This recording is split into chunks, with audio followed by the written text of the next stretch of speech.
happen on this podcast. Well, it says live now, so jobs are good. Yeah, it does say live now. Hello, everybody. Welcome to the Berardi and Coke, the post-match episode from Ought to Know Better podcast. I think we'll run an introduction and we shall crack on, chaps.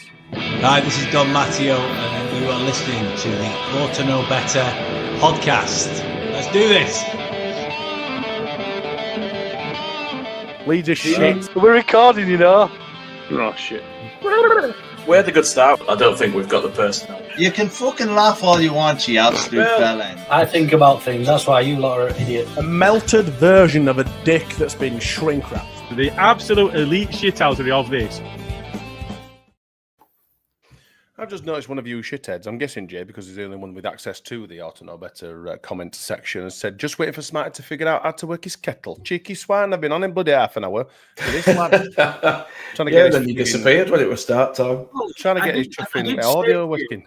I did kind of say to you, I've never done this before, and I ain't got the kit. Yes. The comment king. Let's just crack on. So here we are. Virgin. Raring to go. I'll introduce the room then, because obviously this is going to be quite a rowdy one, I imagine. Jay Cartier, good evening with the ponytail. How are you? I'm all right, mate. Yeah, I feel half dead today. I've struggled to exist. Well, you look fresh as a day, drinking. You look lovely. It's because I'm back on cider now. It's brought me back. I've got my Christmas earring. Oh my Christ! What's Christmas say about it? You're like Rudolph. You're like a pirate's turned into a DJ. No. That's it. You can't have a peg leg. We need to have a word. Because you're getting worse. Danny from Not Another Leeds Podcast is in the house. How are you this evening on a fine Sunday? G'day, mate. How you doing? You're all right? Fringeless Yes, I'm. Frederick. Yeah. G'day. Yeah. I'm not fringeless. It's just higher. It's just further back than everyone else's. We've all been on. The tide's gone out on the old forehead. That's We all can't have top knots like Jay. And by the way, Jay, I think you look half alive rather than half dead. You know, I just thought I'd put that out there. That's But yeah, nice. thanks for having me, boys. It's always a pleasure to come on here and cause absolute chaos because you do it to mine on a weekly basis. And it's good to finally see Bryn in the flesh over a webcam. Yes. It's usually other people that see him over webcams. Usually has to pay for the services. Only joking, because it's slightly slanderous. Bryn Johnson making your OKB debut. How are you this evening? Not too bad, buddy. Thank you. Yeah. Apart from my chair decided to break. So looking forward to it, lad.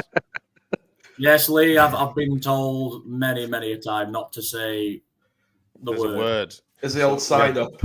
Jay gave me the big brother talk. Don't say fuck or bugger, and I've just said the both. He's got a legal gag order. Honestly, I'm going to start bloody muting you all. Yeah, we had a conversation quite briefly after the match yesterday over at the Peacock to say that Bryn isn't allowed to say a few things, certain words, certain phrases. You are banned, you are bad, and you will be buggered if you do so. So there we go. But I'm going to start with Mr. J. Cartier, then Leeds 2, Derby 0 at home. A wonderful game. Apart from, you don't think so, James. You said something quite on the contrary, didn't you, last night? Sorry. Yeah, you didn't like that, did you? You didn't like that. I said that I felt bored at times. When we're just holding the ball and stuff like that, you know, it bores me to tears, those parts of the games. But when you're winning, you can't grumble too much. But, you know, it is what it is. But then on reflection since, I've kind of had a little think about this, and I'm not sure it's so much that I was bored. I think it's more the fact that Derby never really posed any threat. There were never any sort of moment where I felt we were in danger. And I think it was just maybe too easy in a sense, if that makes sense. I don't think it was necessarily boring because we played quite well. Even Aaronson had a fairly decent game, dare I say it. But I think it was more just the fact that there were no real threat. It just there were no danger, so it didn't have that adrenaline going, you know. How dare you, Johnny? By the way. Yeah, I know what you said. I think comments. Yeah, you've got to flicker. There's an option at the side of your screen, Bryn. You should be able to flick them all live. You should be live chat. Very good. Here we go. Honestly, I don't know what people think of me. Now. Frigging ages this in here. We're gonna have to mute him. Bloody hell. It's like one of them old people that discover technology in here. You know, he's only. It's like when you show. I'm used to this. It's like when you show your grandma a mobile phone for the first time and they put the glasses on and they hold it here. Oh, it's coloured. Oh, it's got colour on. Danny, you said something about, I can't remember who you said it. I think it was Matty from Imagine Leeds. Imagine not Yes. being Leeds, should I say? Something that he said Yes. about something about being controlled or something. Yes, shout out to Matty from. I tuned into your podcast on the Leeds house just before I popped on here, and you said something. So Yeah. Shout out to Matty from Imagine Not Being Leeds, and I really liked what he said. My England is broken. Yeah, he said it's not. I don't find it. Well, I'm paraphrasing it. He says, "I don't find it boring. I find it's more controlled and measured, which makes sense to me because if you can control the ball, control the game, it will open up opportunities in that sort of sense." Yeah, I get what Jace when he means like, yeah, they don't pose a threat, but I don't want them to pose a threat. I'd rather. It's just fans everything's subjective to fans, and I'd rather go up with 2-0. I don't care if it comes off the bum or the big toe. You know what I mean? the ass. Off the ass, as they say in Germany. And I want to get out of this league. I don't care how it might be, but if it's to get through a painful season, being bored, then I'll do that. But I'm not throwing you under the bus, Jay. I'm just. No, it was fine, mate.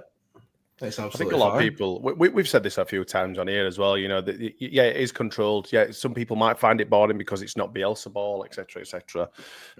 Swashbuckling football, I think we've referred to it in previous podcasts. Uwe Rosler's heavy metal football. Yeah, exactly. And That's what I missed. you've got to enjoy the ride. We've been scorned by the Premier League before. That's if we go up, by the way. We aren't there yet, and we're a long way from it. But you've just to enjoy the ride because the destination is shit, and it's not going to be this good. Months down the line and seasons to come, it's not going to be this good. So we've got to enjoy it. We've got to soak it up. Bryn Johnson in the house with his nice keeper's top on. Did you enjoy the game yesterday? Any standout performances from yesterday that you'd like to talk about first? First 40 minutes until Rodon's goal, I thought it was going to be, here we go, another team 11 behind the ball. Leeds United, can you do anything? But sadly, for our friend Moses, who sits in the cop, who's Mrs. Joe Rodon in waiting. Yes. Sadly missed the game due to flu, and she put into group that he's going to score, and I think it's his first club goal, or his only second club goal of his career, and sadly, I think he's got a rend, didn't he? Yeah, that's right. Yeah, so two career league goals, which interesting, and sadly for her, it's his only game she's missed this season. So hopefully she's feeling better now. But I think she's more worried about her tears overflowing sick bucket. So fingers crossed that didn't happen. But I think Rothwell were by far man at match. I know Sky gave it to Rodon, but Rothwell just dictated yesterday, and that Aaronson to a degree stepped up a bit apart from his inability to hit the ball first time and spending age deciding what the hell he's going to do. And as you could tell from South Stand, the only thing you could hear atmosphere-wise was, the songs for Tanaka all in the game. And I know you mentioned Bielsa earlier, but I think when he left Leeds United, I think he took the atmosphere with him, because I think we've had maybe 6-7 games since relegation where we've actually had an imposing atmosphere at Elland Road, and yesterday was just sadly not one of them, considering they brought just shy of 3,000 to Elland Road. Yeah, we'll talk about the atmosphere a little bit before we go on a bit more about the game. I mean, yes, we do seem to be a lot quieter in the stands. I can't really tell much of a difference because there is a small pocket of Leeds fans in the South Stand where I am, like smack bang next to the away fans. That are constantly, even when it's dead all around, they are constantly, singing. Even it might only be 20 of them, but they are always. I mean, most of them are absolutely off their heads, to be fair. But yeah, they're constantly at him. Derby did die off a little bit towards maybe 20 or 30 minutes. I mean, they usually do bring a good crowd, and I think sometimes that's what, there's a chemistry between home fans and away fans. If the away fans are rapturous and are up for it, then it kicks us off a little bit as well. And it wasn't a bad kickoff time. It's not 3:00, but 12:30. There's enough there for it.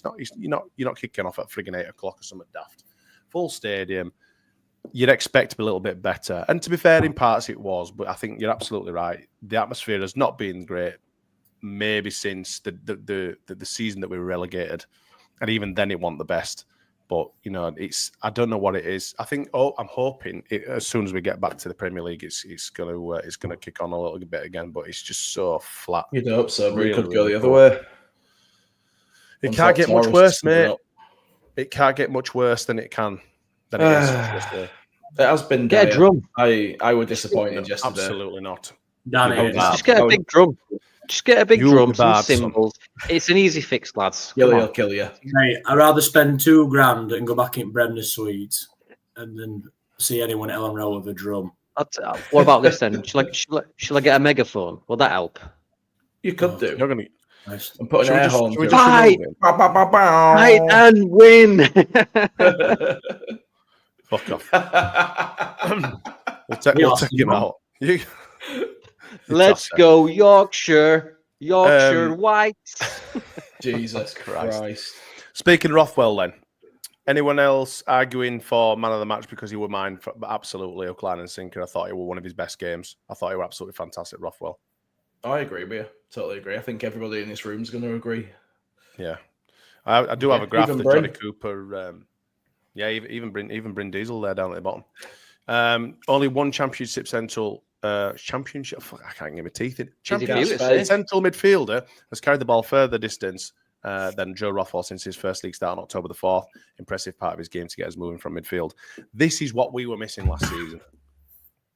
100%. Yes, we had Jorginho, but when you've got Kamara, Mr. Tippy Tappy sideways, shimmy man, and Gruev, who's probably sometimes further back than actual defence. Sometimes it's absolutely key to how we're playing it this season. It's almost written in the stars. Sorry. Yeah, go on. I was just saying, it's kind of written in the stars that Ampadu and Gruev got injured, because would we have found this out if they weren't injured and he were just a 80th minute sub from Farker? Do you know what I mean? This will be the making of Rothwell for me. Obviously, I don't think there's people now clamouring for us to sign him. I've seen a tweet from someone saying, give Bournemouth what they want. Whoa. Sunshine. Steady. You know what I mean? It's steady. Whoa. Easy, girl. And it's like, he is good, yeah, but for me, there's a conversation to be had. When Ampadu's fit, who do you drop? Because, Rothwell's playing out of his skin. Yeah, he looks knackered toward the 80th minute. Tanaka's just got so much honour, and he's a samurai, and I'm not having anything else from anyone. He's a samurai. It's Rothwell for me. It dictates the play for me. He's really good. You can't drop him. Sorry, Bryn. He's done himself. No, go on. No, go on, Jay. It's fine. No, you tell these two to shut up. It's our podcast, mate. You tell these two to be quiet. Hey, I'm trying to be nice. He's in here with his bloody cap on. Looking at Mr. Chuffin Nelp. He's done himself a lot of favours. He's done himself a lot of favours as Rothwell, because no matter what happens now, if we don't sign him, because if we go up, for me, he's not going to be good enough to take on, personally. You reckon? As a squad player, if we'd signed him permanently already, I'd say yeah. But because he's on loan, I'm not sure whether I'd make it a permanent. Even though I do think he's done great up to now for us, I'm just not sure that it would be worth paying money out for him to play in the Premier League. But either way, he's done his career a world of good, because he's now gone from somebody brought in to be a sub who's seen as kind of a squad player to showing that he can do it at the top end of the Championship. He can be a good, useful player in there for a side. So whatever happens, he'll do all right out of this. Well, Rothwell he's really helped himself for me with the way he's been. Is Gilly U-turn yet in your private chat, or is he still? Has he? Has it been a public? Oh yeah, I've given him some right shit for it. Oh, some good. right shit for it. Deservedly so as well. Anyone that can. I nearly said a Lukeism. Then I nearly said lamblast. Anyone that can lamblast a player, and if anyone's going to be lamblasting, then obviously it's going to be me. But yeah, anyone that can sort of go in on a player that we've just signed during the summer and not even seen kick a ball is just a bit of a numpty, to be honest. And he is eating his words big time over Rothwell. He's a humble pie. Best players. He is absolutely, and he's taking his opportunity. Obviously, since Gruev and Ampadu have been injured, he's taking his opportunity and he's absolutely running with it. And fair play to him. There's a comment in the comment section from Kenneth Clement all the way from the US 10 day, and he says, "Can Rothwell play in the number 10 when Amps comes back? Nonto, I feel like Brendan needs a break." We haven't obviously gone in too much on the other players yet, and I'm sure we will do. But have you got any comments on Aaronson, Jay? Would you like to talk about Brendan? Usually I'd say no. I would not like to talk about Brendan, but he actually played all right yesterday. I think it was one of his better games for us. He did some things well. He actually did stuff like he got into the box. He was trying to have a shot. It wasn't on. He pulled it back. He picked a pass and found somebody else, instead of just losing the ball like he usually does. So it's disappointing that he doesn't seem able to score some of the chances that he probably should be scoring, but he had a few shots. He got some crosses in that one of them led to a goal for us. He stepped up for me yesterday. I know it were a shit side that we're playing against, but you can only beat what's in front of you. I tell you what, I'd love to have seen odds of that. Aaronson assist, Verba goal. Christ on a bike. I know. He took it well. He got a great price on that. I didn't have. I thought it were Piroe for a second. How well he finished it, but no, fair play to him. Out of nowhere, and fair play to him. He attacked that central area, and you don't see that a lot from a lot of players. He came in, and you could see him angling his run. And he came in and ran in. Fair play. Not a lot of players do that, especially for us. They end up getting caught on edge of box and doing drag backs out about for 5 yards to do that. Yeah, exactly. Michael says Verba got his chance to play at left back. Should he be now stop mowing and take his opportunity? Do you think he's still going to go out on loan on January though? That's the thing. Well, based on Saturday, I'm playing him. Yes. Sadly for Firpo, again, he's on big money. He's out of contract in the summer, and I didn't think he had the best of games. I know he got taken off injured. He had a bit of a minor knock, but he had an absolute stinker at Blackburn, and that's him coming off the back of a 3-game ban for his own stupidity down at Millwall. You think, oh well, he's going to have to do what he can to impress Fark and give him another crack at it. But if anything, Blackburn's pushed him further down the pecking order. Now you've got Schmidt as well, who's also play left back in the squad. It's a case of, well, Junior, do you fancy it, or are you just saying, all right, sod it, I'm off the rail? Schmidt, we haven't seen him play in defensive role yet, though. We've seen very, very little of him. I'm not writing him off. I'm not doing a gilly or anything, but I quite like him. He looks pretty good, especially as a winger, which we've seen him as. Verba looks good in defence. However, like I say, it is a level below, but he's good enough for now. I agree. I think he's a really good place to go there at left back. A lot of people are saying drop Ampadu into middle and put Strike out there, but I'm happy to keep it as it is for the time being. I think me too. I'm going to say something probably a little bit out there, but I think Ampadu's got to earn his place back in this team for me at the moment. I can't see, and for me, undeservedly should Rothwell or Tanaka be dropped. It's not, well, if Ampadu's back in the team, it's not either them two that get dropped. It's the lad Aaronson, isn't it? Don't get me wrong, Aaronson does graft, he does work hard, but as a number 10, you expect final ball, final end product. But again, I don't think a lot of it's down to him. I think that's down to the guy that stands even further up the pitch, and that's our number 9, Joel Piroe, who I just can't. Here we go. I just can't fathom how he starts. I just can't get around it. Here we go. Go on, Bryn. You say what you mean. No, you might as well. Because we're spitting it out like, I mean, you can tell he's not a bloody regular car. He's all over fucking place. Jesus Christ. Just go on, frigging muzzle on if that's what you want to do. Go on then, Mr. Scatter comments. Get it off your chest while you've got an audience. You went Ampadu and then I've on Taurus and now I've gone something else. I haven't bloody finished. I'm the one chuffing dictating this sunshine. All right, I'm the chuffing horse. You'll bloody do as you're told. Hang on, why didn't you send me, this... There's no itinerary. We're just winging it here, mate. So I'm cracking on. Talk about Piroe then. We'll go here, there, and everywhere, but like a pissing ping pong machine tonight. Let's do it. Ping pong. Go on, Bryn. Take it away. The stage is yours, love. Take it well. Again, his movement's nothing short of a disgrace. Again, I know he had the opportunity that the goalkeeper saved brilliantly. In fact, his only good save that wasn't one for the cameras for Sky. He tipped around for a corner, and then I know Strauch nodded one down for him, which I expected him to score from, which had been nice for my prediction of 3-0. The only time I don't know 2-0 and it didn't come in. So thanks, Joel, for that, my old pal. Another nailing coffin of my faith in thee. But again, it just goes back to not just that game, but Blackburn, Millwall. I've just read Scooby's comment. You dick. The worst thing you can do is read the comments while you're speaking because you lose your train of thought. I lost my train of thought. I just saw the Taft comment. I just thought I have to do. I just can't speak. Anyway, what you're doing now is you're ruining it for those audio listeners now because you're going off on one. You see, I'm not going. I'll carry on going off one about Piroe then. Anyway, Piroe. It means hill in Welsh. His movement's poor. I think his link-up play is poor, and he's got the turning circle of Michael Ricketts with a broken leg.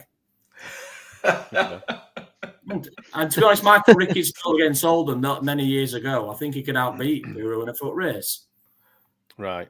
And why do you think he is then? Why do you think he's not as effective in games where an opposition may deploy a low or mid block like Derby did yesterday? Because his movement is just horrendous. I don't know if it's a case of we're not getting him behind enough and he's not there on the cutback. He looked at Dan James a couple of times yesterday. He's getting to the ball, and you've got the inverted run from Bogle, who's looking then for either your number 9 to be on the penalty spot, and he's either too deep in the box or he's not attacking the near post. You look at Joseph's goal against Hull. It came from Solomon doing his fullback. Joseph getting in front of his defender on the near post and just finishing it brilliantly. And Piroe never ever looks like doing. But the thing is that Joseph probably wouldn't do that again in his current form either. You know, it was a very one-off goal that. Right place, right time. Look at Verber and how he scored yesterday. You know, he came in round the back, threw it. It was just a shank shot from, I can't remember who the ball was to Dan James. I was going for Dan James. It came off a defender. Sorry, it came off Dan. Well, it didn't get to Dan James. It deflected, and then obviously it landed at Verber's feet, and he tucked it away straight away. Jan James. But yeah, he's you know, those sort of opportunistic things. You've got to be in the right place at the right time. For me, Piroe in that sort of setup does not perform well. You know, I would much rather play Matteo Joseph in them sort of really tight, compressed sort of defenses than really tight, you know, because he holds the ball well, he uses his weight well, he's quick, he's nippy, he likes to get into these little pockets and stuff. A little bit like Bamford, but obviously not as poorly as Bamford, if I'm being honest.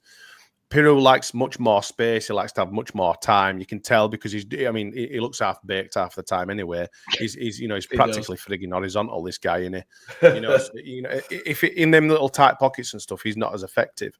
If you bring him on, maybe at the classic 70th, oh, Christ on a sweet. What's she putting that frigging gravy tonight? Bloody off. Just poisoning you, mate. Can't speak. That's it. That's it. But yeah, for me, I think, you know, bringing Piroe in that sort of honour the 70th minute, I think he's much more effective attacking a tired defence when a game's much more open, like we did see yesterday. However, I did notice, and I don't know if you guys did, that when Aaronson went off yesterday around the 70th minute, we seemed to do not as well. Discuss. Is that because he wasn't buzzing around like he normally would and putting pressure on the press? Because I have to admit, like, Derby did play some good stuff at some times. Not all game, but they did. Like, they beat our press quite easy sometimes. Just a few triangles. When you say play some good stuff, do you mean like lumping it out from back up to big lad up top? I'm talking about the particular 30 seconds that they triangled it around us and got. I think it was when they made some substitutions, right? The subs that came on affected the game more than who they started with. The guy with the ponytail. Jay don't play for Derby. No. I remember the guy that he had like a long bushy head, sort of. But anyway, I thought he were all right. He caused a bit of problem. Chewbacca. Yeah. Danny's one of them guys that notice people with long hair because he doesn't have much of it himself. That's not true. He looks good. Oh, he's got long hair. He's shit. No, I don't like him. Okay, though. Too much wind drag. That's why you don't play with long hair, mate. Like, you need to streamline it like with my hair. Is that what it is? Speaking of substitutions, chaps, I've got a question for Mr. Chuffin, Bryn Johnson down here. I've got a question for you as well, but I'm going to flick through a couple of these.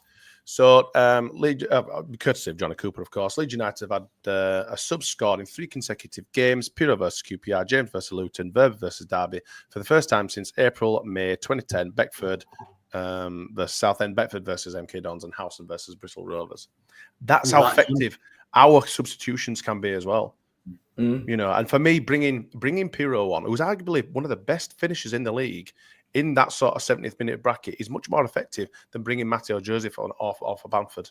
For me personally, And that's fair enough. It's happened though. You look at the whole game he came on, made it 1-0 to 2-0, won us the game with a bit more, even finishing clarity in front of goal. When he had a bit of time and space, he did the same thing against Hull.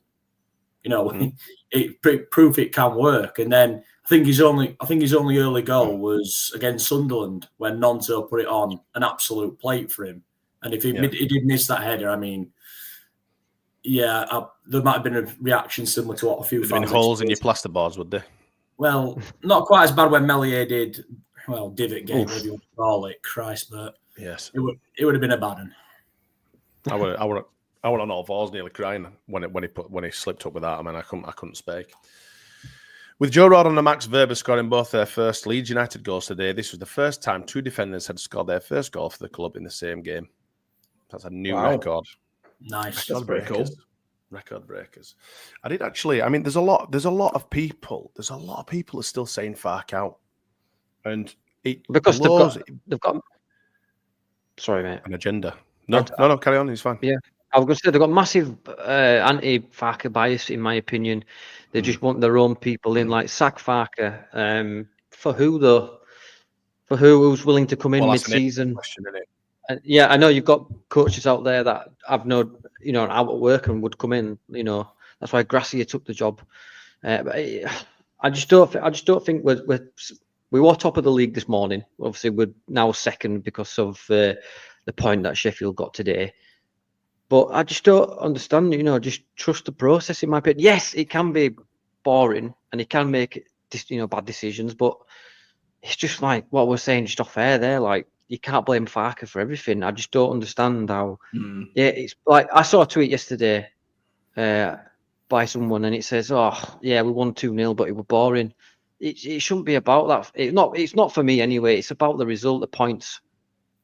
I'm not getting used to this diagonal crap. Try carry on. No, that's it. I've finished. I'm just waiting for the hate comments.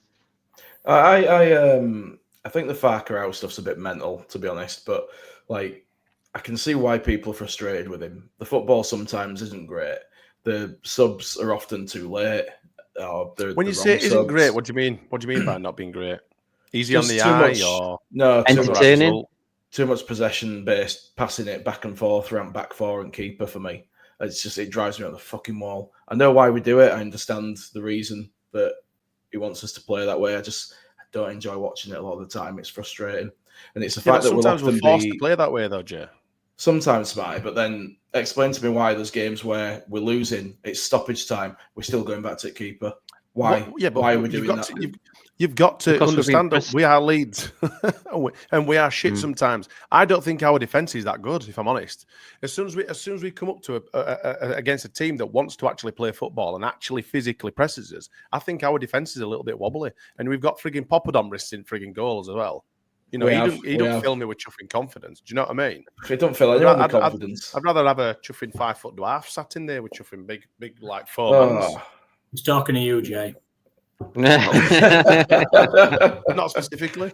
So Sol's you could tie your ponytail on crossbar and just swing around. Well, we could do, yeah. We could have like a zip line. I could just go back and forth. Sol's saying, so propose an alternative, Jay. Well, that's the point. How we're going to get to Sol. The point is, until there is somebody better out there that we can realistically get, then it's a moot point. It's as much as the ball back frustrate me at times. Like I don't see that there's anyone better to do the job at the moment. So it's just a frustration that I have to live with.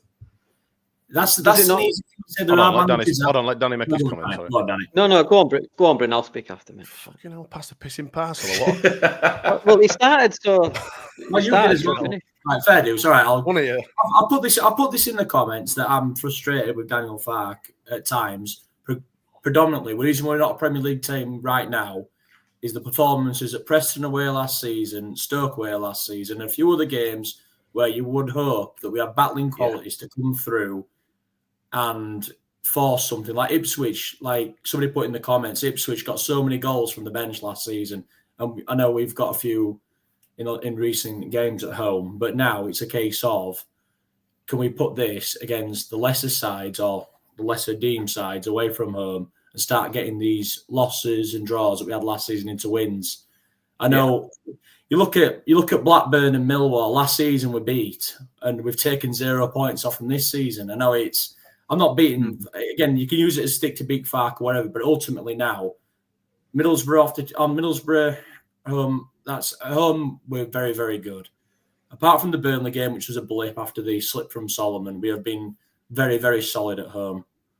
Now it's away from home against these sides, the Prestons, etc., where we have to put in. I don't even care about the performance, Jay, like you mentioned earlier about if we play around at back for 93 minutes and at 94th we score if Joe Rodon fancies getting another go for it, win 1-0, I'll happily shithouse our way to a 1-0 win away on away at Blackburn, away at Stoke, away at whoever.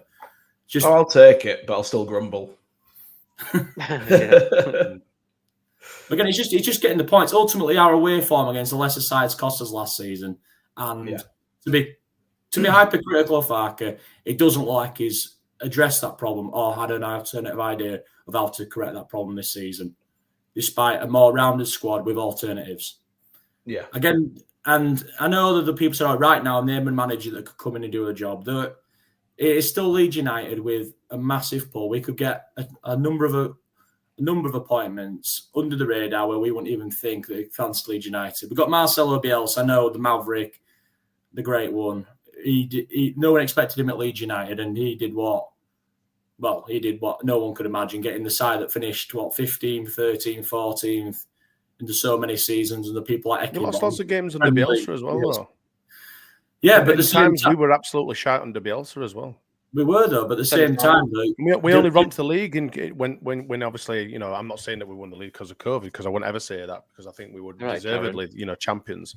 However, we didn't romp it until right at the very end of the season. That's fair enough, but at the same time, though, okay, I think that's what fans are expecting, though. I think a lot of the entitled fan base are expecting us to be 20, 30 points ahead of everyone. Try to do a Leicester, try to do an Ipswich from last year, which were a complete one-off. Football is not that black and white. But if Daniel Farker was nailed on to get Leeds United promoted, he wouldn't be managing Leeds United. He'd be managing someone far, far better than us in a completely different league. It would not happen. I think what some of us have to do is just take that little bias cap off and go, this is football, shit happens. We're a good football team. People will come and try and shit house a win because they daren't come and go toe-to-toe with us and play football against us. So they will do whatever they can. The amount of different teams that change, so many tactics, so many setups, etc., against us is fucking unbelievable. When you're watching, I watched the Sheffield United versus West Brom game this afternoon. Totally different game to what they played against us. Yeah, every single team that you watch when they play each other, it's open, it's free-flowing. As soon as you watch a team playing against Leeds, it's a fucking brick wall straight across. Eight, 9 times out of 10, it's a brick wall straight across their midfield, and we have got to pass it from side to side and try and break them down and try and look through these channels and stuff like that. No one else fucking does that. None of these other podcasts, none of these other people are having these fucking conversations, and yet these people still want fucking Daniel Farke out of our club. I'm not saying again it's a problem. Again, ultimately, the problem is, again, you've said that teams adapt to play Leeds United. At the end of the day, they adapt, and it's successful or not. Sheffield United. Well, my argument is that that's a sign of a good team, and a team that a lot of other teams are very careful about, very precarious of. Sometimes good teams find ways to win. Leicester found ways to win last season when they were playing quite poorly under Maresca. Again, he's doing a great job now at Chelsea, which pains me to say, because I thought they'd be 10th with him. We find ways to win as well. Swansea, for example, the last minute sort of goals. We do it. We grind out wins. Again, but I just don't think we do it often enough against these sort of teams away from home. I know what you're saying. I get what you're saying. And that's, I think, ultimately the stick that some fans beat Farke with. And don't get me wrong, in certain games I can do, and I just go off the game I see. I don't look at it as, this year, this what happened last season to this. Again, it's sometimes you can draw parallels, but again, it's just frustrating when plan A is not working. Then you got plan B. Then it's almost like just because Norwich we were 2-0 down, and then Somerville had the 3 moments of absolute brilliance with his 3 finishes, and we went for the bit of the shit or bust mentality, and it worked. But again, it's not worked since, really, in terms of those sort of games. I agree that some of his substitutions are quite questionable.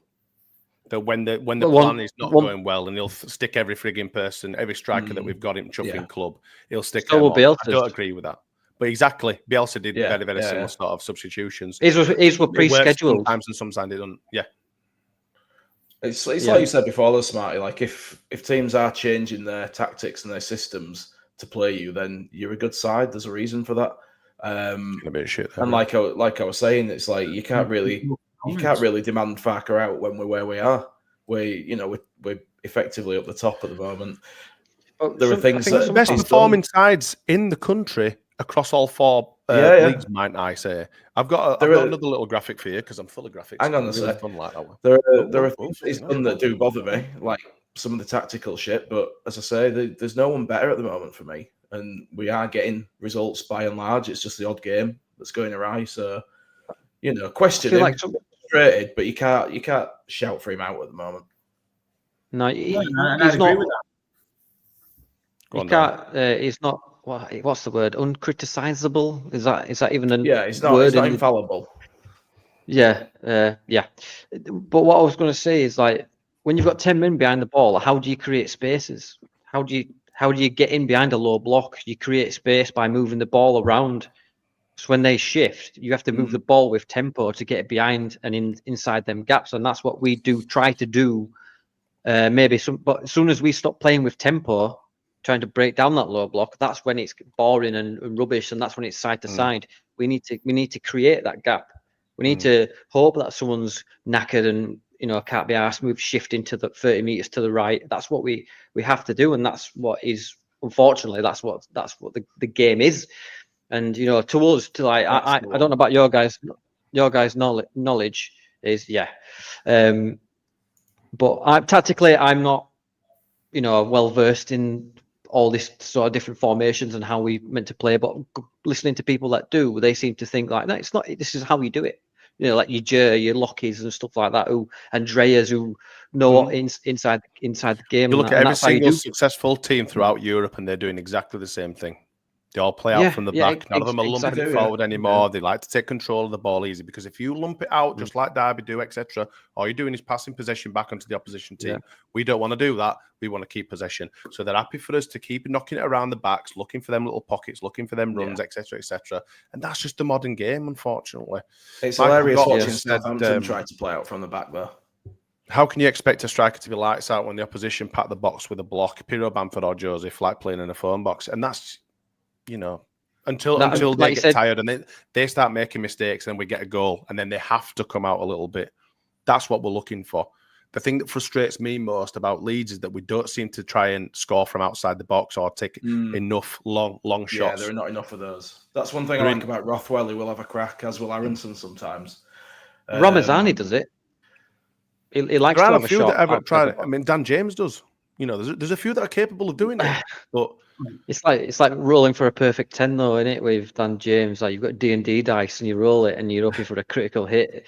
Dan James, he does have a strike on him, but against Luton the other week, and he just went to cross it and ended up in Rose's head. Yeah, but then he goes and dinks the keeper, and costs. Goal, so fair play. He's much better now than he has been. He's much better for finishing now. Pardon me. What I was going to throw up on before Jay went off on one, he didn't. I've been absolutely plaguing Johnny Cooper's tweets this afternoon. Leeds United have won more points than other side in England's top 4 tiers in 2024, 83 points. That's higher than anyone in 2024. But yeah, we've got less points than Sheffield United. Huh? We've got less points than Sheffield United. It's because it's taking in Sheffield United. Yeah, but this season. Last season. Sheffield United was shit last season. It's just been mind working. I'm still hungover. No, it's because I was like, and then oh no, because last season as well, Sheffield United was shit, etc. And you look at Man City now, and they're not as good, are they? I mean, honestly. What's happening up there? It happens. Just a prime example. Shit happens to every single team. It's mental, isn't it? What we'll say before we move on to Smarty is he's made it to Ireland, has he? You can't calculate misses and stuff like what happened to Melliot at Sunderland. You can't predict that in a game. No, you can't. No, that supercomputer don't come up with that. Exactly. Yeah, you can't say, Melliot's going to make a howler in the 95th minute and for Sunderland to equalise. That's what I was on about, Bryn. Off air, we were talking about it. Like you can't Farke's responsible for the tactics, the instructions, individualistic play, but on the pitch, it's down to that person to follow that up. But I just wanted to put that out there as well. It's a good point from. I'm going to bring the same thing up as you. Who's driving this bloody hell? Paul Brennan says, we're going to bring the same it's comment. Usually our mistake. This season only costs us 1-0 each time in the 3 defeats. Yeah, and that's it. They are small defeats, small margins. Go on, Jay. What were we going to say, mate? No, I was just going to bring the same point up. That's what I was saying. We both went for the same thing at the same time. Great minds and all that. Oh yes, absolutely. So you think a slip against Burnley, and they'll go down and put it in bottom corner. You've got a penalty against Blackburn. Which shouldn't have happened, by the way, if we can just nip back to that one. The guy ran with the ball the full half length of the field. Bogle were in no man's land. I mean, I've got a couple of gripes with Bogle, to be honest. But he were in no man's land. He didn't go towards the chuffing player. He let him literally get to edge at 18-yard box and then went towards him. Is that on? You're about the Burnley game? The Burnley game. Yeah. Is that on strike? They're not talking. Is that on strike? Because he might have been covering strike, and it's up to strike to shout, right, commit. But I get your point though. But then you've got a shit set piece against Millwall, and Leicester lost 11 games last season, still went up. So I mean, that's a lot of losses. That's a lot of losses. Our friend down here likes to say that Piroe's got the chuffing turning circle of a QE2. I mean, so strike. I mean, look how he got dusted for that frigging penalty against Blackburn. Absolutely, we're still spinning round that guy. Yeah, but Smarty, you mentioned it. You mentioned it earlier. Again, if we do get promoted, how many of the current back five that we've deployed this season will play in the starting team in the Premier League next season? And probably I can say all of them, mate. And I'd say probably all of them. Yeah, one of the five are good enough. To be brutally honest. I mean, I was once famous for going on a certain Mr. Wayman's podcast for claiming that Pascal Struijk was not Premier League quality defender, and this was whilst we were in the Premier League. I don't think he was. With a bit more experience and a bit more now, I suppose, down in this league, I think he has got better. I think he is better, but I certainly don't think that Pascal Struijk, maybe not even Rodon, in a couple of years, will still be at the club. They're not going to grow with the club. We're going to have to change him out. Bogle, I don't know what it is about Bogle. There were a point yesterday when they were running down the width of the field, and they had Dan James, who was fucking meep. He's fastest frigging thing on two legs on right hand side of him, and Bogle continued to run with the ball down the length of the field and lost on 18-yard box when he had an outlet at Dan James feeding the ball, let him do his stuff and let him cross it in, and it's stuff like that with Bogle. What are you doing? What are you doing? Just it's our best partnership on the right, though. I'm not saying it. I'm not saying not. Listen, as an attacking front, I think he's all right. He's not someone I would want in the Premier League. I don't think. I think he'd be. I think he'd just get turned inside out week after week. Yeah, I think so. I think we'd be very vulnerable down the left, right and left with Firpo as well, because Firpo, if I'm honest, is the best tackler. Another one who's good at going forward, but Max Verber, I've been very, very, very, very critical of Mr. Verber. Maxi Verber did well. I thought he did well. He made a couple of decent tackles yesterday. He's present. He's a big unit as well. He don't get pushed off ball easily. That's going to be another position that Firpo's going to have to come back and knock him out, I suppose, as well. It's going to be Verber's to lose now, I suppose. Yeah, I mean, for all the talk that he'll be gone in January, he does look committed when he's playing. He looks like he's into it. He said that last summer, I'm here to stay, and he was gone within a week, wasn't he? He's here now. And like you say, you've kind of taken him on his word, haven't you? I mean, it was shocking against Middlesbrough in the Cup, like really bad. Yeah, but who wasn't in that game? You're always under the limelight a little bit more when you're a defender or a goalkeeper when you're losing rather than, What was that? The Cup, was that? What was it? What week was that? Was that like week two, week 3? No, game after Portsmouth. We shipped a lot of goals this week. The team now to the team then is night and day, isn't it? It's totally different. You've got Ramazani, you've got the form that they're in as well, and you've got the team cohesion. So I think the only thing that worries me about Borough is Vauber against their right midfield lad. I forget his name, but he's Dowak. Is it Doak? Doak or Dowak. That worries me because I think he'll just do him. Doak is a jerk. Now you've jinxed us. Well done. Yeah. Well, I said that about Rodon. I said Rodon had a 50p head and he went and scored. So, and it were a great header as well. Brilliant. You know that striker was out of position and Tanaka was forced into making a challenge in the box, which was ultra risky. Way it is. Yeah, it is the way it is. I'll tell you what. I was in the top tier of that, straight in front of me, and that was Dolan was already going down before AO made any contact. He was under pressure from one side from Straug. Was Ferp and AO took, and he went in with his shoulder, and the referee could not wait to blow his whistle. That was the softest penalty I've seen this season. It wasn't a penalty for me. I think perhaps it was, but only just. I think it was borderline. I think Tanaka was silly. I think it was a bit reckless. I mean, we've obviously moved on since Blackburn, but the way that Meslier were getting some shit for conceding a penalty, over Tanaka that gave it away stupidly that blew my mind. I mean, I'm not an advocate for Meslier in any way, shape, or form. I think we could do better. I think we've needed better for a few seasons now, but it'll do for this league. And we'll have to make do with him. We've got no other option. They aren't going to bring in anyone else in for 6 months because no keeper's going to want to drop from Premier League into this division on a whim that we might get promoted and they might be a starter in Prem. It's not going to happen. Exactly. We've just got to. You can only piss with the dick you've got, as I like to say. And in an ideal world, we'll get promoted and we sign Carl's lad from Liverpool. I don't even want to pretend to pronounce his name. Kiefer. Yeah, Kelleher. Oh, his first name. I don't want to even attempt. Keefing. It's probably Alan, but it's got like 7 syllables in it. It's Queefing or Queefer, but it's like spelled like Kevin or something like that. Bizarre. Queefing. Absolutely bizarre. Anyway, we digress. Move on. We are going to, so all in all, chaps, you're happy with the performances. I don't really. Overall, do you want to say something about?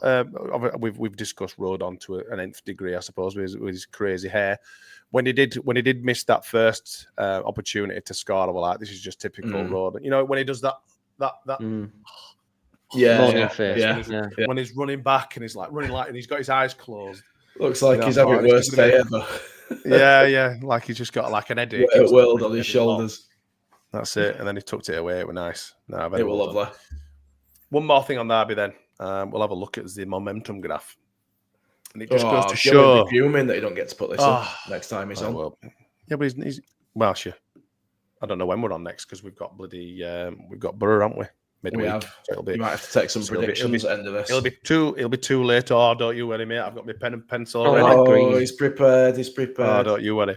So if you look at the momentum, obviously, I mean, it says for itself, doesn't it? Until kind of like the 75, 80th minute when we've made some substitutions. And this is the argument I was saying for Aaronson. It may look busy. It may look like he doesn't do a great deal, but he's one of our first lines of defence and he goes after people. He likes to break up play. He might not tackle everyone, but he hustles and he presses well. And I think secretly, he's off the radar with stuff like that, or should I say, goes under the radar with a lot of the work that he puts in because he is an absolute grafter. I'm not saying it's all down to Aaronson. We'll put it that way with Aaronson. You took the second you took him off and put Joseph on, and you dropped Piroe into the 10. It was night and day. Our pressing midfield. And I know Derby made the changes. Our good friend Mr. Ipswich reject who thought he would play in the Premier League. Summit Jackson. Now he's playing for Derby, who look like a League One side. So, yeah. And end of the day, again, I think Aaronson's pressing definitely does go on the radar. It's just sadly, as a number 10, he's expected probably to contribute more with goals and assists. Yeah, definitely. So, got an assist yesterday. You probably see on the momentum graph that's probably when Aaronson went off. Yeah, and Derby's that's exactly it. That's what I was saying. I'm not saying it, and that's what I'm saying. I'm not saying it is down to Aaronson because they made the changes as well. Because Derby were really, really poor. Some of the balls that they were playing, they were so wasteful with their possession, so wasteful. They were knocking it long. They were lumping it up to that keeper in first half. Jesus Christ, the amount of frigging height he got from some of his balls that were going up and then coming back because the wind took it back. Why are we channeling his inner Peter Cech anyway? Atom. I don't know. You might think he was kind of might have a gum shield in as well, Jay. You never know. Pierre Republic is his name. Lecoq Sportif little head cap. Or whatever. It, yeah. But yeah, it's persistent in lumping it up forward. I think that was just on Aaronson there. Smarty. Did you get induction training from Gilly for the bar graph? No, because I don't make my own. You see, I just copy other people's. I'm sly. I'm sly like that. Gilly's would have been like all over the place.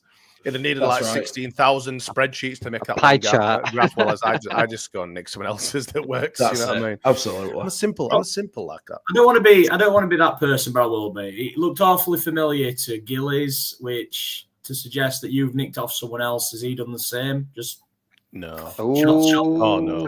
Shots fired. I will stick up for my mate here, and I will say he does all his own graphs, which is why none of them work. Really. Does he do a graph for the graph? He's going to hate me. Supporting graph.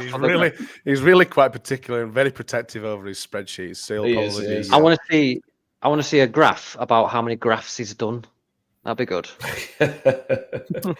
Gilly's graph output over the season. Just quickly on Aaronson. I just think we talked about it last week, Smire, on now where he's shameless plug.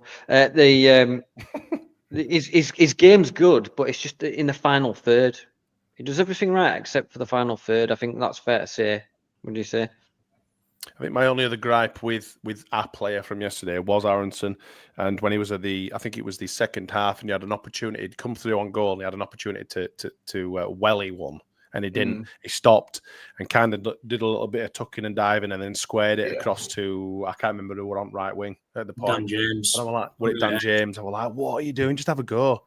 I watched it back actually in the highlights, and one of their defenders did actually slide in, so he did probably make the right decision. The chance was gone, I think. In that moment, I'm like, why didn't you just boot it straight away? I thought the same. Really tidy feet as Aaronson. Really tidy feet. And he was squandering so many opportunities. When he turned and took the shot, was that the right? Personally, I thought he'd have cushioned it for Tanaka to have a shot because he was facing away from goal. But he turned and had a shot. I mean, was that the right decision for you? That was in first half. Yeah, fair enough. I mean, he could have done better than putting it straight down keeper's throat. I mean, the keeper made a big deal out of it, didn't he? I mean, he kind of like parried it away or whatever. He probably could have caught it. But yeah, I think he's trying though, isn't he? You know, he probably feels. I do think we need better than Aaronson. I think ideally Gus Hamer or another really creative number 10. That's I mean, you look at Tanaka and what we've picked up with $3.5 million. I feel like you could play. He's like a Stuart Dallas. He's a utensil player. I feel like you could play Tanaka anywhere. I think you could throw some gloves at him and he'd be excellent in goal as well. He had a good shot, didn't he? Absolute peach. Yeah, he did. Yeah, he did in second half. I think keeper made it one foot cameras though. Again, he seemed to parry absolutely everything in that second half. He did, did he? Yeah, he was. And I'm not advocating for Tanaka to be number 10, by the way. I'm just saying that we found such an absolute golden nugget there to play in that position. There's got to be a number 10 out there that fits the bill, surely. I'm not saying that get rid of Aaronson because he's probably as good as what we've got really at the moment, but room for improvement. Right then, on Tuesday we play Middlesbrough. We do. Who are doing very, very well. Does anyone know what their result was from the other? Drew won all Friday night in for the winning. It's Friday they've had more night. rest than us as well. Seems to be a common theme where opposition teams seem to be getting more rest days than us. Blackburn had a chuffing whole week. Shit out. Yeah. We do get done over like that, don't we? It happens a lot. Remember when we played on the Monday and played on the Friday that week last year? That was fucking horrendous. Yeah. Sky Sports Leeds, isn't it? We have to be on TV. Were it against Borough on the Monday as well? Not as much this year, were we? What was that? Go on, Danny. Sorry. Say again, Jay. You started talking, Jay. I said we're not supposed to be on as much now, are we? Apparently. Load of bollocks. Well, we are because it's all that Sky Plus, isn't it? So everyone's on more equally, apparently. But there was supposed to be like a limit, wasn't there, to how many times you could be on, and they just kept putting us on anyway. Who knows? Yeah. It's like me and you, Smarty. We're on more shows than anyone else. Well, that is true, mate. Can't do enough for a good pod. We're the grafters. When you look at the win percentages, I think it must be I'm not sure. I'm not really sure how they've worked this out. I'm looking at SofaScore at the minute, and they've got, based on form, they've got Leeds at 7.04 and Middlesbrough at 7.03. Very close. They're on 31 points. We're on 38. They've lost one and drawn one in their last 5 games. We've lost one. I mean, we're at home. I'm expecting us to right the wrongs of the cup. I'm expecting us to play well. We've won 7 out of 8 at home. Yeah, exactly. Our home form is fantastic, and I'm any team that kind of comes and plays to our strengths, i.e., comes and actually attacks us, where we can get space in behind people and make the Ramazani, Solomon, Nonto, all those sort of attacking players, have them running in and around the box, and really making a. Hold on, sorry, I've just been distracted by someone in the comments section there. Sorry, I apologize.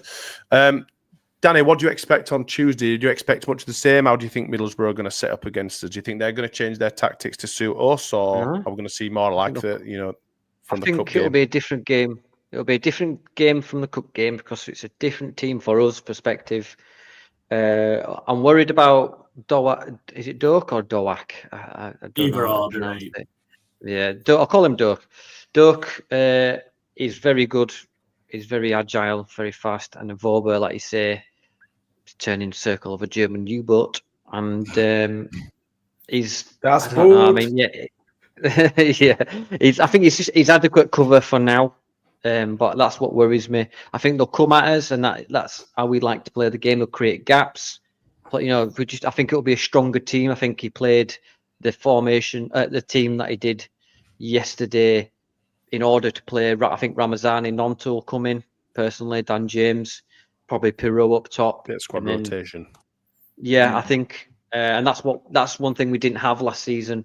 It was just Somerville, Rutter FC, Kamara just sweeping up behind, and that's what I like. And I'm more positive about it, thinking about it now than I would have been, because every time you see Middlesbrough, they are playing, and don't forget they got beat 3-4-0 a couple of weeks ago, something like that. My mate's a Borough fan, so he said that they got absolutely trounced. But I'm confident, mate. Very confident. Do you think he changes the wingers for the second rotation, both of them? I think it's for. I think he'll change. Solomon drops, and I do think maybe he drops Aaronson. If I'm being honest with you, keeps Dan. I think that the three will go. It'll be Ramazani, Nonto in the middle, and Dan James. Because for me, that's my, and Piroe. I think that's our best attacking four. I think that's. Yeah, I'd like Nonto in the me 10. personally. A lot of people say you can't do that. He's not a 10. He's just a winger. Blah blah blah. But then when they kind of as a striker, played as a striker under Marsh as well. We did, yeah. Bryn Johnson. Yeah, it'd be nice if that Dick Steele don't turn into prime Danny Alves like he did in Cup against us, and with that Doak in front again. That they were the two out. Well, their right wing against us was. I know we had Sam Byram, who were a little bit rusty that game, and Vober, who were a bit off it as well. So did have a lot of effect down there, right? I don't know if Luke Ayling's going to play for them on Tuesday, which will be interesting. He's been a sub for them, hasn't he, lately? Yeah. Well, is there club? Is he club captain? He is captain. Yeah. I don't know. I'm not sure. So interesting what their right hand side does. But again, Aaronson. Were he playing centre back against Burnley? Actually, did I see? I think he might have been playing centre back. Could be wrong. Carry on. I don't think. Aaronson getting that 20-25 minute rest he got against came off against Derby. I think he's just a shoe in to start. I think his energy, especially against a team as good as Middlesbrough, will be key. But for whatever reason, especially apart from the Burnley side, again, looking this season and last, we play better against better opposition. We seem to touch wood, get results. So fingers crossed we get another few. He didn't play at all, Ayling, against Burnley. Did he not? I don't know. I just had a look quickly. Sorry, Danny, what are you saying? I'm just saying, to back Bryn's point, look at Leicester and Ipswich, both games. We battered them, didn't we? Yeah, we can go toe-to-toe with anybody that tries to play with us. We can do. But we can also lose to average shit teams as well, But that's across the whole championship. Anyone can beat anyone. And it's hard to get out of. That's a good thing as well. That's a good thing as well. There's been loads of times when we were shy, back in 15, 16 place, when I thought, actually, I fancy us against these all up there. I had no right to say that because we were absolutely dog shit. Remember days like Leicester went up. Leicester went up when other teams have gone up and actually smashed the league. Wolves did, Newcastle did. I actually fancy us against these, and they absolutely dicked us or whatever. It's just one of them. They were a disgrace. That Wolves team that you're about, mate, were an absolute disgrace. They absolutely battered that league that year. That was when you had like Ronnie Vieira and that, wasn't it? I think Wolves team that Radrizzani were going to copy. Well, that Ruben Neves, I think he was Championship's record transfer for about 5-6 years till Burnley broke it in summer. And then he's come from playing the Porto in the Champions League, starting in the Champions League, playing in the Championship. Yeah. They obviously had prime player. They had Barry Douglas, phenomenal for them. And Costa. And Costa before he did his knee, and then they had Willie Barry Douglas in his imaginary wand of a left foot. Yeah. And then that Brazilian lad up top as well, who just knew how to finish. Jota, was it? They were unreal. Benedict. No, not the guy we had. Yeah. They had, who were just seemed to be lethal. But they put us at sword at Elland Road. That were a bleak game. It was mad. Did they have that Neto in that then? I think I don't know if they got him just after that or they had him, but they had Costa. They had half a chuffing Portugal bloody national team in frigging league in their team in and Championship. To take the piss, they had the Portugal colours as an away kit one year. Do you remember? Was it when we were playing? Yeah, I do. Yeah, unbelievable. Yeah, well, fair play. If you're gonna do it, you dangle it in front of people's faces, don't you? Yeah, on strings, I was just thinking that. On strings, lads. Hey, what are you gonna do, Morris? Fuck off. Yeah. So we don't expect much changes then, apart from perhaps Aaronson. I think a couple of you said Aaronson may drop, but I don't think he will. I think Dan James will start again. I'm hoping he might give Matteo Joseph a run out instead of Piroe. I think he might. I'm hoping he will. What, just for pace? I think if I'd like to think that Middlesbrough won't be a set of shithouses and will actually come to play football. I think Carrick will have them going toe-to-toe with us. And if that's the case, there is probably an argument to start Piroe because there will be much more space for him. But I think, a tired defence against Piroe, if he comes on sick, well, he'll be 71st, 72nd minute. Yeah. Let's be honest. Comes in on that sort of time. I think he'll be more of an impact than starting. I would start Matteo Joseph, if I'm honest. We do like a ball over top to Joseph as well with him running through. He's got good. He's really good. He makes some really good runs. He does.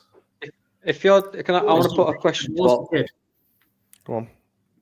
I just want to put a question to all three of you, right? If you're Daniel Farke, right, in what order are your strikers and who do you start? Do you know what I mean? So, for instance, I think Matteo Joseph is a sub for me. I'd start Piroe because I think Piroe's just enough at that level where he can finish, but he's not in the right positions. And you've got Matteo Joseph, who's young, energetic, but is very inexperienced. You've got your Burnleys, where he's one-on-one. If he's experienced, he goes round the keeper or even, dinks him or whatever. And then you've got Bamford, who's got paper mache knees. I just want to put that question to you three. I'm interested in. Let Bryn go first. He's an advocate for Patrick Bamford, loves him.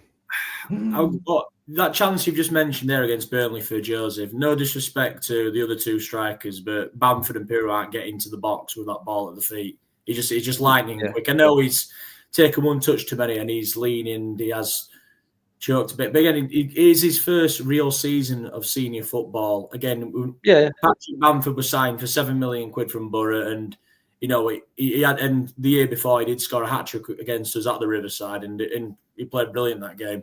So again, he was signed as more of a season player. Piroe's come off the back of 2 goal-scoring seasons for Swansea. So in a way, we are trying to blood Matteo Joseph, but he's the only type of striker we have with this electric pace that we've not had for a number of years. Really, probably since still a young kid. Still a young kid as well. Yeah, exactly. Yeah. That's what I mean. I'm not having to go at the guy. I'm just saying you can see his inexperience is what I'm saying. I'm not trying to dig him out. I'm just saying. Oh, no. I don't think he does need some goals.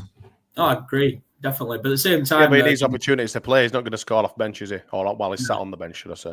I agree. Right there, Jay. That's what I mean. No, I'm dying, mate. He's coughing along up. And some of his orange squash. You got a nice bottle of orange squash there, and next to your fairy liquid. Go and get yourself some. Well, there we go. You should have come with me to Wing Sluts last night, or wherever the frig it's called. I didn't know what was going on by that point. I was starting to I've been told that's really 99. I can't honestly remember what the hell the place was called, but it were great. it was great until they put some sort of red hot sauce on half of it and blew me face off. It was painful. I can just imagine you be like, "Oh, that's bloody hot." You'll have gone frigging bright ready, be like traffic, like a load of traffic. I was ready to He's walking down the road. Full Elland Brazil. It was pretty embarrassing, sat in corner at players drinking 5 sachets of blue cheese to try and cool down. And there's just people looking to be gone out. Oh, Jesus Christ. Back to the football. I think Joseph's my number one just because I think on balance, Piroe has just looked so much more effective coming from the bench, and Joseph and me have just run a defence into the ground. Again, I know people have said about Bamford coming. Bamford as well is still an option. He's still on the books. He's still a Leeds player. End of the day, the experiment worked last season with him coming in the FA Cup, and we had that great run where with the consecutive wins, and he spearheaded that. But has Daniel Farker thought and moved on? Maybe. So I definitely say Jones is my starter and Piroe's first sub, and Bamford maybe second or third choice striker. Bamford's last resort. I'm entitled to agree. I think, I agree there. So nailed it. I think Piroe's much more effective from the bench, even though he's our top scorer. Much more effective from the bench. I think because he's not quite as pacey, he then finds it easier playing against a more tired defence. It allows him to get into those positions. He gets more room, like I said, because usually if we're winning or whatever, they're open. They're playing a lot more open because they may be trying to get back into the game or whatever. Allows him to, create a space for himself, etc. I did have a question for you, Bryn. I've forgotten to ask you. I'm going to ask you it now. Because I know you like these little questions. Max Verber today was the first substitute to score in the first half for Leeds United since who in May 2013? May 2013. 2013. Nice. Try to think. It was against Watford. Watford. He likes these sort of questions, says Bryn. He's usually pretty he good. Does. Put him on the spot. Yeah, I'm probably on the spot here against. Oh my lord, that would have been an injury. Anyone have any guesses? Any guesses from the comments? Any guesses from Johnny House? Johnny House. Gradle. That's Gradle. Nope. The answer is Dominic Polian. Wow. Oh my word. Watford in Big May Dom. 2013. Big Dom. There you Oh, go. Didn't he go 6 months later after that debacle against Bradford, where him and Smith both went in the don't go to bed just yet? I believe so. Yeah, I think that was season after, actually. Wasn't it? Yeah, it'd been season after that one, but again, Yeah. it's that summer, that August after. Did he go Millwall? He went to. He went to Fulham. Matt Smith went to Fulham, didn't he? Yeah. It was last night, mate. When I got ice on a bike, deep freeze, mate, deep freeze. Enoch Shawumney went to Falkirk or somewhere. United's 21. Somewhere in Scotland. Yeah. Somewhere in Scotland. Well, Can't say the name and not do the song, Danny. Mate, the man scored off his spine against Bristol. The man scored off his spine against Bristol and became a legend. Honestly. the greatest song ever. And we don't, obviously you can't sing it enough because of obviously, I remember that song. Christ, people think the Willie Nonto song's terrible. Honestly, that song, mate, I still sing it from time to time. What's the first? Enoch's got a massive certain appendage. Yes. Watch. Yes. People get offended. And people get offended by the man. He's got a massive sock. I'm going to flick through this last starred comment before we close out. Skip says, if we get promoted this season, is there a call for Joseph to go out on loan for a season? I just don't think he's ready for the Premier League football yet. If so, far this season has anything to go by. What do you think? Do we take Matteo Joseph to the Premier League? Should we get promoted? Get promoted, he goes out and learn. I think he's another one that needs minimum 46, well, ideally if you want 30, 40 games, more experience at hopefully this level, if maybe not a poor side in La Liga. Get some games under his belt and come back a better player at Leeds United. I'm all for it. Yeah, possibly. I might need him as a squad player though, and it depends for me, like how the rest of this season goes. If he bangs in 15 goals between now and end of the season, I'm going to say keep him. If he scores about 5, I can't see it happening during game time. He's getting. At the same time, though, if he gets the lack of game time, does he end up sadly going down the road that Sam Greenwood, Joe Gelhardt, Jamie Shackleton have all needed for squad depth, but then the careers just fallen by the wayside to a degree. I know I read earlier some Preston fans were raving that Sam Greenwood's done well, and I know he were in and out the Borough team last season. Joe Gelhardt, sadly, apart from the Norwich goals, kind of Preston. Yeah, is it Preston? Yeah. Is Sam Greenwood? Yeah. Oh, fucking hell. Sam Greenwood, you say? Sam Greenwood, not the other Greenwood, Danny? God. I don't know what you're talking about. There's only one Greenwood. Danny was talking about a completely different Greenwood on the Leeds house earlier this evening. I'm about to say you definitely will be getting cancelled. You bring that. I was. Jesus Christ. All right, it wasn't on my channel. I'm going to move us along slightly because we are digressing ever so more. It's Sunday night. It's 10:15. What are your predictions, please, for Borough on Tuesday? First fan in the comments gets this one as well. Jay, I'm going to come to you. Give us a prediction, please. I'll give it a 3-1 Leeds. 3-1 Leeds. Yeah, I think Borough may score. Danny from Nell. They're going to cause us problems on the break. I'm going to go 2-1 Leeds. I think it'll be 2-1. Yeah, that's what my brain tells me. If in doubt, 2-0 Leeds. 2-0 Leeds. 2-0 Leeds. Everyone's going for a Leeds win. So we've got Paul Brennan in there. We've got Paul Brennan. Yep, we can go with Paul. Paul's not been on for a while, has he? Jay's we're both trying to drive at the same time. Can I get involved in this clicking, or is it just? No, you are. You have no chance of doing anything. Absolutely not, mate. Absolutely. I've got had enough time with him clicking. I'm bloody horse, and he's clicking away like. I'm just trying to be helpful. Giving him an hard time for it as well. So Paul Brennan's gone what? 2-1. 2-1 Leeds. Yeah, he has. I'm going to go 2-0 as well. Michael Gott says Tanaka's going to get first goal. Do you reckon? I hope he does. I'd be absolutely I can't wait.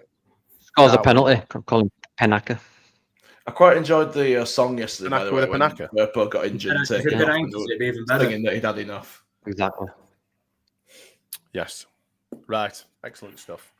Right, thank you very much. Everyone else, for commenting and interacting with us in the comments. It's Sunday, it's late, and it's getting there. Danny, what can we expect from you through the week? Are we expecting anything else apart from the Friday show? The James and Kev may do My life and nothing else, Sol. May do a Leeds house after the game on Tuesday, Wednesday time. So stay tuned for that. Nalp is back next Friday. We have just done a podcast on Friday night. If check that out, and it's with Lockie and Andrea, and there's some rather tasty impressions. I won't spoil it for you, but they're not that very good. On Friday, Jay will be there. He's promised me, so I'm holding him to that. It's now out there in the universe. It's now contractually obliged to turn up on time. No choice. And other guests will be turning up as well, but all the chaos, a bit of banter. It's like a game show type. If you want to come along, please do like and subscribe. You are like a modern day Michael Barrymore, to be fair, so that kind of fits. I don't have a swimming pool though. That's the only thing. Got a paddling pool, aren't you, from Aldi? Yeah, he's got a lot of strange men hanging around his house though. Yes, if you haven't gone house, I thought it said something else. If you haven't gone and checked out not another Leeds pod, you should do, because it's a good crack over there. Bryn Johnson, Absolutely. Anything happening in your life this week? I'm sadly missing the game because I've got to go to the wondrous world of frigging Luton and spend the lovely Tuesday evening there. So if there are any bars in Luton and or any internet, please let me know, because sadly I have to deal with that. So I don't. There's a guy called Tommy down there. He'll probably look after you, mate. I reckon they do have some internet. I think he might be otherwise engaged, Daniel. I think he might be in prison. If that's the right Tommy, I think you're talking about. Took me a minute. It works for EasyJet, the guy I'm talking about. Is that right? I'm just having a look and see who's on. So it's Gilly and Carl are on the pod on the Berardi and Coke tomorrow night. It probably won't happen because they're both useless. So yes, thanks to tomorrow night. Sorry, Tuesday. Have you got any? We had a nice chat with Lee on Saturday, Smarty. Have you got any news from? No, it's a Berardi and Coke. We don't tend to do Andy's Man Club. You just shut up. You just back down like me run the show. It's fine. Getting too big for your fucking shoes, You're going to be going on his bloody podcast as well. Pipes up. What about Andy's Man Club? We'll do that. We're all doing so well. We'll do that. We've all had enough. We want to get off. Right. Thank you everyone for commenting and being in the comments. It's appreciated as usual. if you haven't done, and if you fancy doing, if you want to take pity on us and subscribe to our mere feeble podcast, please do so. Yes, please. The gents will be back through the week. I think it's Carl and Gilly at some point. But if you haven't done, please like and subscribe, like I say. And I think that's all we've got time for this evening. So thank you, gents, for joining us as well. It's been an absolute pleasure. Bryn, probably be the last time you come on, if I'm honest. Carl's definitely pissed, by the way. No, thanks for coming on. No, it's Paul. Thank you for having me. Oh, Thanks for coming on, chaps. And if I don't see you through the week, I'll see you through the window. Take it easy. See you in a bit. See you later.